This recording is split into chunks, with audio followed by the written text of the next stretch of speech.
നമസ്കാരം. ദുബായിലാണോ ജോലി? എങ്കിൽ ഇനി മുതൽ നിങ്ങൾ കൂടുതൽ സൂക്ഷിക്കണം. ദുബായിൽ ജോലി ചെയ്യുന്നവരെ ലക്ഷ്യമിട്ട് വലിയ രീതിയിലുള്ള സാമ്പത്തിക തട്ടിപ്പുകൾ നടക്കുകയാണ്.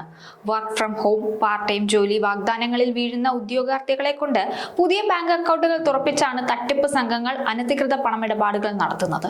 വിശ്വസനീയമെന്ന് തോന്നിക്കുന്ന പരസ്യങ്ങളിലൂടെ ഇരകളെ ആകർഷിച്ച് അവരുടെ അക്കൗണ്ടുകൾ വഴി കള്ളപ്പണം വെളുപ്പിക്കുകയാണ് ഇത്തരക്കാരുടെ രീതി.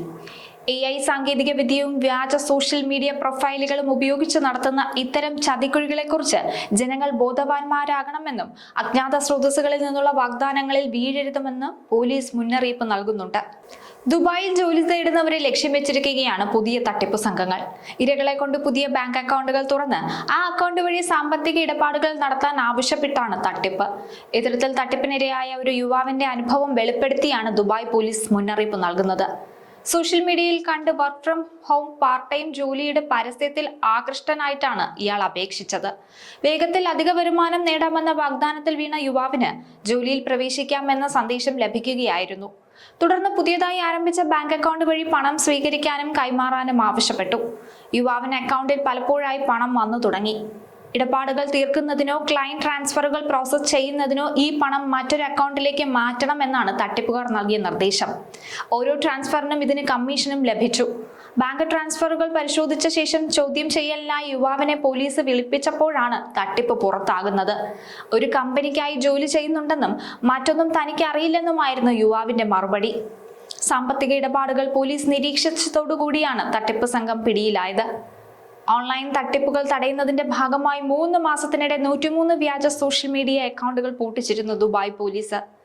ഏപ്രിൽ മുതൽ ജൂൺ വരെയുള്ള കാലയളവിലാണ് ഇത്രയും അക്കൗണ്ടുകൾക്കെതിരെ നടപടിയെടുത്തത്. ജോലി, താമസം, സന്ദർശന വിസകൾ, കുറഞ്ഞ വിലയിൽ യാത്രാ പാക്കേജുകൾ തുടങ്ങിയവ വാഗ്ദാനം ചെയ്തും ഒക്കെ തട്ടിപ്പുകാർ UAEയിൽ വിലസുന്നുണ്ട്. പരസ്യങ്ങളിലൂടെയാണ് അവർ ഇരകളെ പിടിയിലാക്കുന്നത്. ലൈസൻസ് ഇല്ലാത്ത കമ്പനികളുടെ പേരുകൾ ഉപയോഗിച്ചോ ഔദ്യോഗിക സ്ഥാപനങ്ങൾ എന്ന പേരിൽ ആൾമാറാട്ടം നടത്തിയോ ആണ് തട്ടിപ്പുകൾ നടത്തുന്നത്. ഇത്തരത്തിലുള്ള സോഷ്യൽ മീഡിയ അക്കൗണ്ടുകളെ കുറിച്ചുള്ള മുന്നറിയിപ്പുകൾ നേരത്തെ തന്നെ ദുബായ് പോലീസ് നൽകിയതാണ്. AI ഉപയോഗിച്ചുള്ള തട്ടിപ്പായതിനാൽ തന്നെ യാഥാർത്ഥ്യമെന്ന് കരുതി പലരും വഞ്ചിക്കപ്പെട്ടിട്ടുണ്ട്. വിശ്വസനീയമല്ലാത്തവരുമായി വ്യക്തിഗത വിവരങ്ങളോ ബാങ്കിംഗ് വിവരങ്ങളോ പങ്കുവെക്കാൻ പാടില്ല. ഇത്തരം സംഭവങ്ങൾ ശ്രദ്ധയിൽപ്പെട്ടാൽ ഉടൻ തന്നെ റിപ്പോർട്ട് ചെയ്യണം. ഇന്റർനെറ്റും ആർട്ടിഫിഷ്യൽ ഇന്റലിജൻസും നിത്യജീവിതത്തിന്റെ ഭാഗമായതോടെ വ്യാജ വാഗ്ദാനങ്ങളുമായി പുതിയ തട്ടിപ്പ് സംഘങ്ങൾ സൈബർ ലോകത്ത് പിടിമുറുക്കുകയാണ്. ആകർഷകമായ ഓഫറുകളും തൊഴിലവസരങ്ങളും കണ്ട് വഞ്ചിക്കപ്പെടുന്നത് പതിനായിരങ്ങളാണ്. AI സാങ്കേതിക വിദ്യയുടെ സഹായത്തോടെ തികച്ചും വിശ്വസനീയമെന്ന് തോന്നിക്കുന്ന തരത്തിലാണ് വ്യാജന്മാരുടെ ഓരോ നീക്കവും. വ്യക്തിഗത ഡിജിറ്റൽ സുരക്ഷ ഉറപ്പാക്കാൻ ഓരോ ഉപഭോക്താവും കടുത്ത ജാഗ്രത പാലിക്കണം. അനാവശ്യമായ ലിങ്കുകളിൽ ക്ലിക്ക് ചെയ്യാതിരിക്കാനും രഹസ്യ സ്വഭാവമുള്ള ബാങ്കിംഗ് വിവരങ്ങൾ അപരിചിതർക്ക് നൽകാതിരിക്കാനും പ്രത്യേകം കരുതൽ വേണം. സംശയാസ്പദമായ നീക്കങ്ങൾ ശ്രദ്ധയിൽപ്പെട്ടാൽ ബന്ധപ്പെട്ട അധികാരികളെ അറിയിക്കാനും ജാഗ്രത കാട്ടണം. ഡിജിറ്റൽ ഇടപാടുകൾ സുരക്ഷിതമാക്കാൻ സർക്കാർ ഏജൻസികൾ കർശനമായ നിയന്ത്രണങ്ങളും ബോധവൽക്കരണ പരിപാടികളും നിരന്തരം സംഘടിപ്പിക്കുന്നുണ്ട്. സോഷ്യൽ മീഡിയ പ്ലാറ്റ്ഫോമുകളിലൂടെ പ്രചരിക്കുന്ന വ്യാജ വാർത്തകളും സന്ദേശങ്ങളും തിരിച്ചറിയാൻ പൊതുജനങ്ങളെ പ്രാപ്തരാക്കുക എന്നതാണ് ഇതിന്റെയൊക്കെ പ്രധാന ലക്ഷ്യം. ഔദ്യോഗിക സ്രോതസ്സുകളിൽ നിന്ന് മാത്രം വിവരങ്ങൾ സ്വീകരിക്കാനും ഓരോരുത്തരും പ്രത്യേകം ശ്രദ്ധിക്കണം.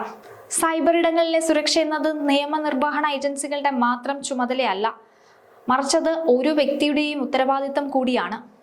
നിയമങ്ങൾ പാലിക്കുന്നതിനൊപ്പം തന്നെ വിശ്വസനീയമല്ലാത്ത സ്രോതസ്സുകളെ പൂർണ്ണമായും ഒഴിവാക്കാനും ഡിജിറ്റൽ സുരക്ഷാ രീതികൾ ദൈനംദിന ജീവിതത്തിന്റെ ഭാഗമാക്കാനും സാധിച്ചാൽ മാത്രമേ ഇത്തരം തട്ടിപ്പുകളെ വേരോടെ പിഴുതെറിയാൻ സാധിക്കൂ. നമുക്കറിയാം, ലോകം മുഴുവൻ തട്ടിപ്പും വെട്ടിപ്പും കൊണ്ട് നിറഞ്ഞിരിക്കുകയാണ്.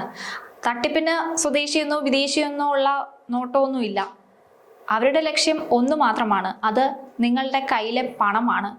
തട്ടിപ്പാണെന്ന് തിരിച്ചറിഞ്ഞ് നിങ്ങൾ നടപടി സ്വീകരിക്കുമ്പോഴേക്കും തട്ടിപ്പുകാർ രാജ്യം വിട്ടിട്ടുണ്ടാകും. അതുകൊണ്ട് ഇതിനെതിരെ ജാഗ്രതയോടുകൂടി ഇരിക്കുക.